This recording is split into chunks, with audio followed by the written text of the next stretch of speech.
नमस्कार। आज की खबरों में हम आपको बताएंगे कि आखिर नाथद्वारा क्षेत्र में एक ऊंट की गर्दन काटने के बाद लगातार लोग पुलिस थाने के चक्कर क्यों लगा रहे हैं।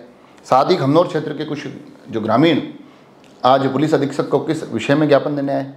खबरों में हम आपको बताएंगे कि किस प्रकार से जो आमेर क्षेत्र है, आमेर क्षेत्र के टणका गाँव के आखिर काफ़ी ग्रामीण जिला मुख्यालय क्यों पहुँचे। जोर और मेरडा यहाँ के कुछ दृश्य बताएंगे कि आखिर यहाँ के ग्रामीणों की समस्या क्या है। कुछ समस्याएं बताया जा रहा है काफ़ी लंबे समय से चल रही है जोर के ग्रामीणों की, तो मेरडा की कुछ समस्याएं अभी इस तूफान के बाद सामने आई है। साथ ही कांग्रेस के जो यूथ हैं जिनका भी चुनाव हुए हैं, यूथ कांग्रेस के जो लोग हैं उनका एक आज नवाचार हुआ है। एक मीटिंग भी हुई है, बैठक के बाद उन्होंने नए कार्यक्रम की भी घोषणा की है, तो उसका भी आपको जिक्र करते हुए उसकी जानकारी आप तक पहुँचाते हुए हम कोशिश ये करेंगे कि सोनियाना क्षेत्र के ग्रामीणों की बात सुनाने के बाद आखिर ले चलेंगे मोही, जहां पर एक सामाजिक परंपरा से जुड़ी हुई खबरें निकल कर आ रही है कि किस प्रकार से प्राचीन परंपराओं को अभी तक भी अनवरत निभाया जा रहा है। तो आज इस पूरे एपिसोड में इन तमाम खबरों तक पहुंचने की कोशिश करेंगे। खबरों की शुरुआत खाकरमाला ग्राम पंचायत के टणका गाँव से करते हैं। खाकरमाला ग्राम पंचायत के टणका गाँव के ग्रामीण आज राजसमंद जिला मुख्यालय पहुँचे। अतिरिक्त जिला कलेक्टर रामचरण शर्मा को उन्होंने ज्ञापन के माध्यम से ये कहा है कि उनके गांव में एक सड़क बनाई जा रही है। सबसे पहले तो उन्होंने उस सड़क की गुणवत्ता पर प्रश्न खड़े किए। साथ ही उन्होंने कहा कि सड़क की गुणवत्ता तो खराब है ही है, और जो हमारा गांव है टणका, उस तक वो सड़क पहुंच ही नहीं रही है। तो आखिर जब वो सड़क हमारे वहाँ आई नहीं रही तो हमारे लिए क्या उसका लाभ है। हमें जो रोजाना सड़क के बिना जो परेशानियाँ हो रही है वो इसी प्रकार से जारी रहेगी। तो उनका आग्रह था कि उस सड़क को टणका गाँव तक लाया जाए। और साथ ही उनका एक और जो थोड़ी नाराज़गी देखने को मिली, ठेकेदार की कार्यप्रणाली से थोड़ी नाराज़गी के साथ साथ उन्होंने कहा कि जो इस नवनिर्मित सड़क के पास एक पुल बनाया गया है, वो पुल एक रेगड़ समाज का कुआं है उसके पास बनाया गया है, और पुल के निर्माण के बाद से लगातार वहाँ ऐसी स्थितियाँ बनी हुई है कि उस कुएँ को बड़ा नुकसान होने की लगातार आशंकाएँ बनी हुई हैं। तो इसको लेकर भी उनकी नाराज़गी थी कि इन चीज़ों की तरफ भी ध्यान दिलाया जाना चाहिए। सुनिए आप आखिर वो लोग क्या कहते हैं। मेरा नाम तेजाराम सालवी, तेजाराम जी कहाँ से, गांव टणका, पंचायत खाकरमाला, तहसील आमेर, जिला राजसमंद का रहने वाला हूँ। और हमारे गांव में राज्य सरकार से 1.25 लाख का सेक्शन हुआ। राज्य सरकार से 1.25 करोड़ राशि स्वीकृत हुई थी, उसका टेंडर हो गया। और जेतपुरा के राम सिंह जी राव है, उन्होंने टेंडर ले रखा है काम करने का। अब हमारे गांव में परिस्थिति आ रही कि एक तो 0 पॉइंट गांव से बाहर कर दिया गया है। हम गांव वाले ये चाहते हैं कि हमारे स्कूल के पास में 0 पॉइंट लगे ताकि कोई भी साधन गांव में आ जा सके। बाकी वो पैसे लगे तो भी व्यर्थ ही है। दूसरा, हमारे गांव के बीच में तालाब है, तालाब के पीछे पुल बन रहा है, पुल बिल्कुल ही डाउन बन रहा है और वहाँ पे आने जाने का खतरा भी है। तो हम साहब से निवेदन करते हैं कि उस पुल को ऊँचा लिया जाए और उसमें 2-3 पाइप और डाला जाए, तब आने जाने की समस्या प्रॉब्लम दूर हो जाएगी। उसके बाद में उस पुल के पीछे रेगड़ समाज का कुआं है, और उस कुएं के लिए भी खतरा बन रहा है कि वो कुआं कभी भी डर सकता है। इसलिए सभी आज कलेक्टर साहब के पास में आके ज्ञापन देने के लिए आए रेगड़ समाज के, और मेरे को भी लेके आए और मैं भी आया हूँ। पहले सर ये समाज के लोग आमेर जाके एसडीएम साहब को भी ज्ञापन दे के आए, अभी तक कोई उसकी भी कार्यवाही नहीं हुई, न सुनवाई हुई, न कोई आए हैं वहाँ पे। और टणका से अब चलते हैं झोर की तरफ।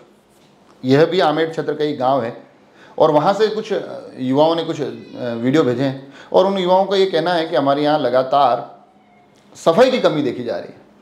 उनका कहना है कि बार बार हमने जिम्मेदार लोगों को आग्रह किया है कि ये सफाई की व्यवस्थाओं को दुरुस्त किया जाए, मगर अभी तक भी हालात सुधरे नहीं हैं। और उनका ये कहना है कि ये स्थितियाँ बड़ी लंबे समय से बनी हुई है। हालांकि हम कोशिश करेंगे कि ग्राम प्रतिनिधियों से, विभागीय लोगों से बात करके कि भाई आखिर लंबे समय से स्थितियाँ बनी हुई है तो ऐसी क्यों स्थितियाँ बनी हुई है। मगर जो ये दृश्य उन्होंने भेजे हैं, उनका कहना है कि अब जो लगातार ये स्थितियाँ बनी हुई है उनका निराकरण आवश्यक है, उनका समाधान आवश्यक है। और गांव में क्योंकि गंदगी के बीच में हालात थोड़े और भी बुरे हो जाते हैं, और आगे आने वाला जो मानसून का दौर है उसमें अगर यही स्थितियाँ बनी रही तो और भी जीना दूभर हो जाएगा। तो इसको लेकर उन्होंने वीडियो भेजे हैं। देखने वाली बात होगी कि ये सफाई की व्यवस्थाओं के कब तक निराकरण निकल कर आते हैं। अगली खबर खमनौर थाना क्षेत्र से जुड़ी हुई है। वहाँ के काफ़ी ग्रामीण आज राजसमंद जिला मुख्यालय पहुँचे और उन्होंने जिला पुलिस अधीक्षक के नाम ज्ञापन देते हुए एक प्रकरण जो कि खमनौर थाने में दर्ज है, उस प्रकरण को लेकर उन्होंने कहा है कि वहाँ पर पुलिस की कार्रवाई बड़ी धीमी चल रही है। ये पूरा प्रकरण बताया जा रहा है जिसमें कि फतेहपुर के गुलाब भील के साथ 1 दर्जन से ज़्यादा लोग पहुंचे और उन सभी का ये ज्ञापन देकर कहना था कि उनके साथ गांव में जातिगत गाली गलौज के साथ मारपीट की गई और सोने की बाली कान की जो कहते हैं उसको भी छीन कर ले गए। तो इस घटना के बाद उनका कहना है कि खमनौर थाने में हमने रिपोर्ट तो दी है मगर उसको लेकर कोई कार्रवाई नहीं हो रही है। तो उस कार्रवाई को लेकर ये सभी लोग आज जिला पुलिस अधीक्षक तक पहुँचे और उन्होंने कहा है कि ज्ञापन के माध्यम से हमने कार्रवाई को थोड़ा और तेज करने की मांग की है। मेरा नाम सर नारूलाल है, हम ग्राम पंचायत फतेहपुर से आए हैं। तो किस लिए आया, क्या सर ये गुलाब गमेती के नाम से एक झगड़ा हो गया ब्राह्मणों के वहाँ पे रोड पे, इसके ऊपर मारपीट की और गाली गलौज की, जातिगत गालियाँ दी, बेइज्जती की, उसके कान की एक मरकिया तोड़ के ले ली और फिर ये थाने में गए। खमनौर थाना में 21 तारीख को रिपोर्ट दर्ज दी और अभी तक वहाँ पे कोई मुकदमा एंट्री नहीं हुआ। तो कल जाके पता किया कि साहब इसकी कोई कार्रवाई हुई कि नहीं हुई, तो साहब ने बोला कि वहाँ पे कोई मुकदमा एंट्री नहीं है वहाँ पे। तो फिर हम यहाँ एसपी साहब के पास आए हैं। क्या चाहते हैं साहब हम कार्रवाई चाहते हैं, हमारे आदिवासियों के लिए बहुत खतरे का घंटी है। लोग इन लोगों को गुमराह करते हैं और न थाने में कोई सुनता है न कोई अधिकारी सुनता है। इनके लिए परंपरा बनी हुई है कि ये भाई इनको गुमराह करके वापस भेज देते हैं। इनके लिए कोई कार्रवाई नहीं है। अगर किसी को अगर दूसरे को लाना पड़ता तो वो भी गोलमाल करने की कोशिश करते हैं। इसके लिए हम साहब से कांटेक्ट करने के लिए आए हैं कि साहब हमारी कार्रवाई करें और हम आदिवासियों की सुने। हम आदिवासी बहुत दबे हुए हैं, हमारे को किसी न किसी प्रभावशाली लोग के पास जाना पड़ता है, वो उसको गुमराह करके वापस भेज देते हैं। इनकी कोई कार्रवाई नहीं होती है, उसको दबाया जाता है। अगली जो खबर है वो नाथद्वारा क्षेत्र से है, रावचा गांव के पास की खबर है और उसके जो विजुअल्स है बड़े ही दर्दनाक है। एक ऐसा घटनाक्रम जो शायद हम में से हर एक को झकझोर के रख देगा। खबर एक ऊंट की हत्या से जुड़ी हुई है। बताया जा रहा है जो रावचा के एक वार्ड पंच है मूलचंद रेबारी, उन्होंने हमें जो पूरी घटना की जानकारी दी। उनका कहना है कि जो ये लोग मारवाड़ साइड से आते हैं, अपने देवासी समाज के लोग, तो अपने साथ ऊंट और जो भेड़ बकरी लेके चलते हैं। उनमें से बताया जा रहा है कि एक ऊंट की जो स्थिति देखने को मिली, उसकी गर्दन काट ली गई। और ये जो मतलब क्रूर कृत्य है, ये क्रूर कृत्य किसने किया, इसके गुनहगारों तक पहुंचना जरूरी है। इसके दृश्य और इसके जो तमाम चीज़ें निकल कर आती है वो अपने आप में विचलित करने वाली है। मगर जो एक नाराज़गी निकल कर आ रही है इस पूरे प्रकरण से, वो नाराज़गी ये निकल कर आ रही है कि 20 जून का ये प्रकरण है। और होता यूँ है कि इस प्रकरण के बाद पुलिस को जानकारी दी जाती है। नाथद्वारा पुलिस के लिए बताया जा रहा है कि मौके पर भी पहुँचती है, मगर वहाँ जो मौके की सीमाएँ हैं, बताया जा रहा है कि ये प्रकरण हालांकि नाथद्वारा रावचा और इसके आसपास के क्षेत्र में हुआ है, मगर वो जो थाना सीमाएं हैं वो उस प्रकरण के अनुसार वो घासा थाने की सीमाएं। तो ऐसी स्थिति में फिर अब जो पूरा प्रकरण घासा थाने में दर्ज करवाया जाता है, तो मूलचंद रेबारी जो कि वार्ड पंच भी है, उनका ये कहना है कि फिर हम काफ़ी लोग यहाँ से गए, उस थाने में जाके हमने आग्रह किया कि इसकी कार्रवाई जल्द से जल्द करवाई जाए, मगर वो उनकी बातों से ऐसा लग रहा था कि कार्रवाई थोड़ी सुस्त चल रही है, थोड़ी धीमी चल रही है और धीमी कार्रवाई से वो असंतुष्ट नजर आए। हालांकि हमारा भी आग्रह है कि ये जिस प्रकार का क्रूर कृत्य है, इसमें पुलिस को और भी जल्दी संज्ञान लेते हुए इसके अपराधियों तक पहुंचने की पुरजोर कोशिश करनी चाहिए, क्योंकि ये घटनाएं अपने आप में विचलित करने वाली घटनाएं। सुनिए आखिर क्या कहते हैं मूलचंद जी। मैं मूलचंद रेबारी, ग्राम पंचायत लालमाड़ी, वार्ड पंच। ऊंट के गर्दन काटने की घटना दिनांक 19/6/2023 को स्थान झालसाड़ी मिराज फैक्ट्री के पास कच्चे रास्ते पर अज्ञात व्यक्तियों द्वारा गर्दन काटा गया ऊंट मिला, जिसकी सूचना मिलने पर रावचा के रेबारी समाज के लोग एकत्रित हुए और घटनास्थल पर पहुंचे, जहां सिर कटा हुआ ऊंट का धड़ मिला, जिस पर मेरे द्वारा नाथद्वारा एजेंट साहब व नाथद्वारा एसओ पूरन सिंह जी राजपुरी साहब को सूचना दी, जिस पर मैं जाब्ता देलवाड़ा थाना व नाथद्वारा थाना घटनास्थल पर पहुंचे। जहाँ जाकर पूरा जायजा लिया तो जो घटना है वो सीमा के बाहर आ रही उदयपुर जिला घासा थाने के एरिया में आने के कारण नाथद्वारा एसओ ने घासा थाने के एसओ को सूचना दी, जिस पर कोई कार्रवाई नहीं होने के कारण दिनांक 24/6/2023 को वापस समस्त ग्रामवासी रावचा व रेबारी समाज के लोग एकत्रित होकर घासा थाने पर पहुंचे, जहाँ जाकर एफआईआर दर्ज करवाई। एफआईआर दर्ज करवाने के बाद वहाँ के जाब्ता साथ आया व डॉक्टरों को बुलाकर पोस्टमार्टम करवाकर आगे की कार्रवाई वापस चालू करवाएगी। और अब आपको लिए चलते हैं देवियों के मेरडा। हालांकि जैसे बरसात का जो दौर था उसमें अलग अलग विजुअल निकल कर आए किस प्रकार वहाँ पानी प्रचुर मात्रा में आ रहा है, मगर अब ऐसा लग रहा है कि उस तूफान के बाद की जो कुछ स्थितियाँ निकल कर आई है, ये जो मार्ग आप अब देख पा रहे हैं, उस मार्ग की स्थिति से आप अंदाज़ा लगा सकते हैं कि तूफान के बाद वहाँ के रास्तों की क्या स्थिति है। और ये जो रास्ता है, ये बताया जा रहा है कि जो 4 लेन है पड़ासली के पास से अंदर डंबर रोड, जो ये बताया उन्होंने कि पूरा ये डंबर रोड था, उस रोड से ये विजुअल्स निकल के आ रहे हैं कि किस प्रकार से तूफान ने इस रोड को तोड़ दिया गया है। और बताया जा रहा है कि ये सीधा सीधा देवियों की मेरडा की तरफ ही रास्ता जाता है। तो अब यहाँ से वो गाड़ियाँ वगैरह वो बता रहे हैं कि जाना आना थोड़ा मुश्किल हो गया है। तो ऐसी स्थिति परिस्थिति में उनका कहना है कि अब इस सड़क को थोड़ा दुरुस्त करने की कोशिश करनी चाहिए। और इन खबरों से अब चलते हैं थोड़ा सा राजनीतिक खबरों की तरफ। हालांकि पुनः एक बार ग्रामीण परिवेश में आएंगे, मगर राजनीतिक जो यूथ कांग्रेस का एक जो चुनाव हुआ था जिसको हमने पूरा कवर किया था, आज उसको लेकर एक मीटिंग राजसमंद जिला मुख्यालय पर थी।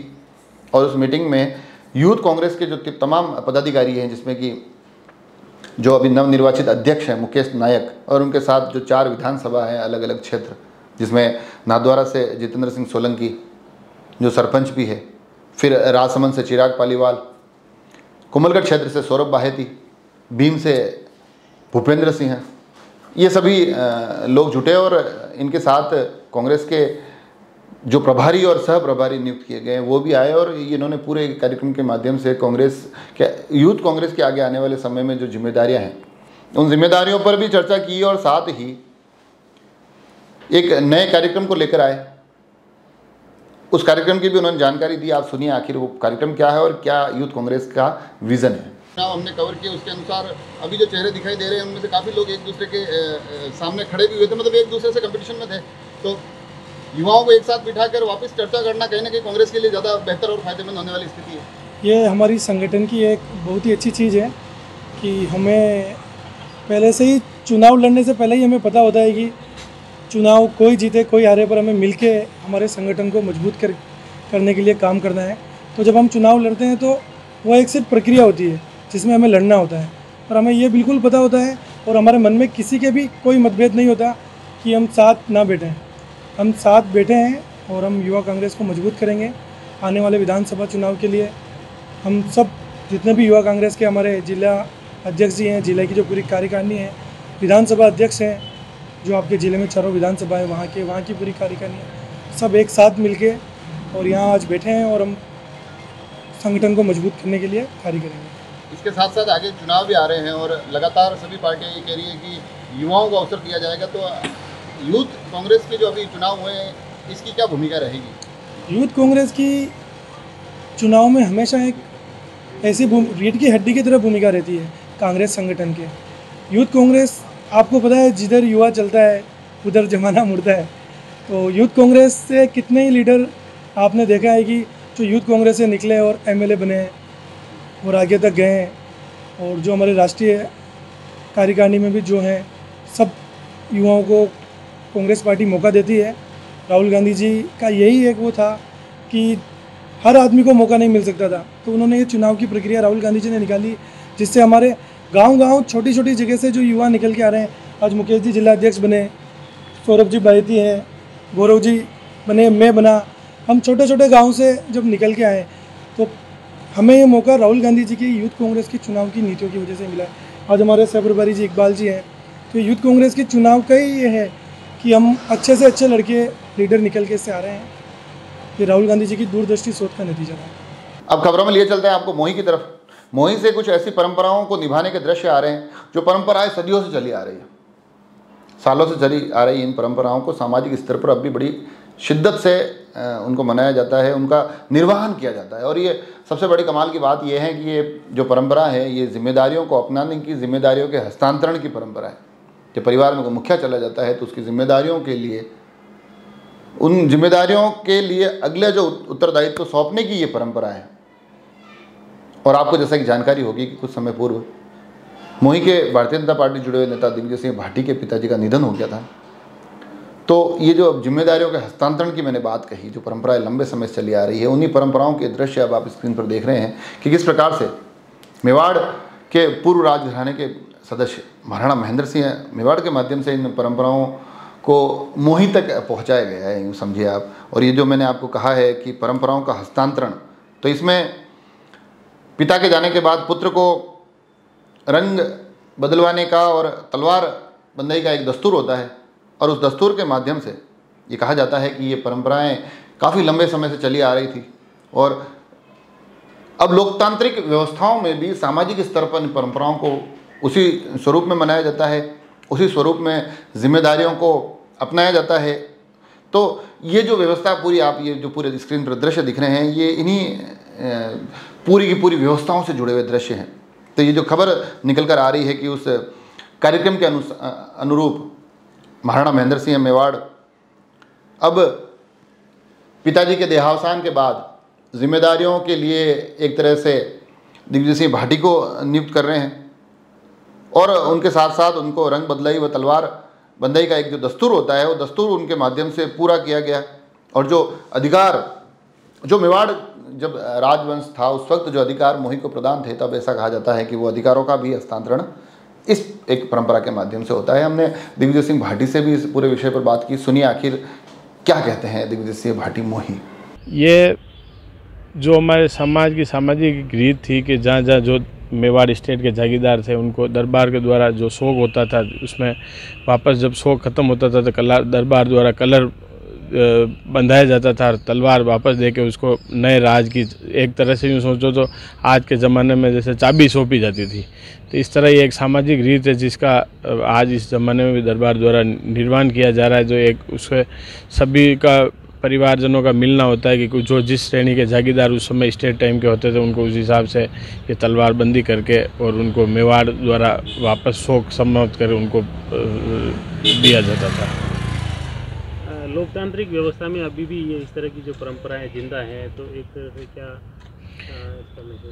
ये परंपरा तो मतलब एक सामाजिक स्तर पर अंदरूनी है अगर, और इससे क्या है कि लोकतंत्र व्यवस्था अलग है, सभी उसमें भी आज पालन कर रहे हैं, बहुत से लोग उसमें भी आज चुनाव भी लड़ रहे हैं बहुत जगह है, पर जो उनका दरबार का है इससे मतलब आम लोगों से, जिन गाँव में पहले स्टेट टाइम में लोगों का आना जाना था, उनमें लोगों का मिलना रहे, आपस में संवाद रहे, इसलिए इस परंपरा को मतलब छोटे रूप में एक जिंदा रखे हुए हैं, और इससे एक आपसी सौहार्द और सामाजिक जो रीति है, हमारा कल्चर है जो जिंदा रहता है, इसलिए।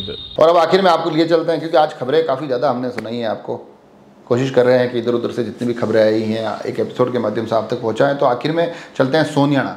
वहाँ पर आपको पता होगा कि कुछ समय पूर्व भी ग्रामीण आए थे जिन्होंने बताया था कि किस प्रकार से भागीरथी से पाइपलाइन, पानी, टंकी, तमाम तरह की अलग अलग तकलीफें उन्होंने बताई थी। उनमें से जुड़ी हुई कुछ समस्याओं को लेकर आज वो वापस जिला कलेक्ट्रेट परिसर पहुँचे।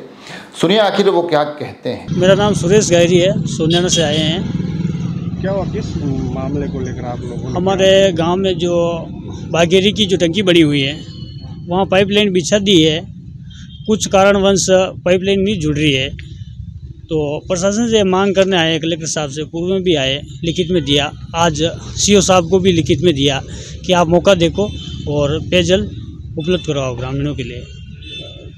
क्या कारण क्या है? जो कारण कुछ नहीं, टंकी बनी हुई है, कुछ लोग कह रहे हैं हमारी निजी ज़मीन में बनी हुई है, तो कुछ लोग जोड़ने नहीं दे रहे हैं।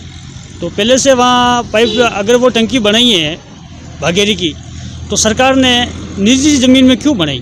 निजी ज़मीन में बनाई तो कुछ न कुछ तो उन्होंने लिख के दिया होगा कि हम ग्रामीणों की समस्या का समाधान करेंगे, पानी पिलाएंगे, तो अब पानी को रोका क्यों जा रहा है? कितनी समस्या हो रही है पानी को लेकर? 100 करोड़ में पानी नहीं पहुँच रहा है, शंभूपुरा में पानी नहीं पहुँच रहा, एक पिनिया बस्ती में नहीं पहुँच रहा, आश्रम बस्ती में नहीं पहुँच रहा, जिम्मेदार आंखें बंद करके बैठे हैं। तो ये आज एक तरह से एक मेगा एपिसोड था जिसमें काफ़ी खबरों को हमने एक साथ जुटाकर आपके पास लाए हैं, क्योंकि इन दिनों राजनीति अपने परवान पर है, मौसम अपने परवान पर है, मानसून बड़े क्या कहते हैं मेहरबान है, तो ऐसी स्थितियों में उनसे जुड़ी हुई भी काफ़ी ज़्यादा खबरें हम आप तक पहुँचा रहे हैं। तो इन तमाम खबरों से जुड़े रहने के लिए आप राजसमंद एक्सप्रेस को सब्सक्राइब तो कर ही लीजिए। धन्यवाद।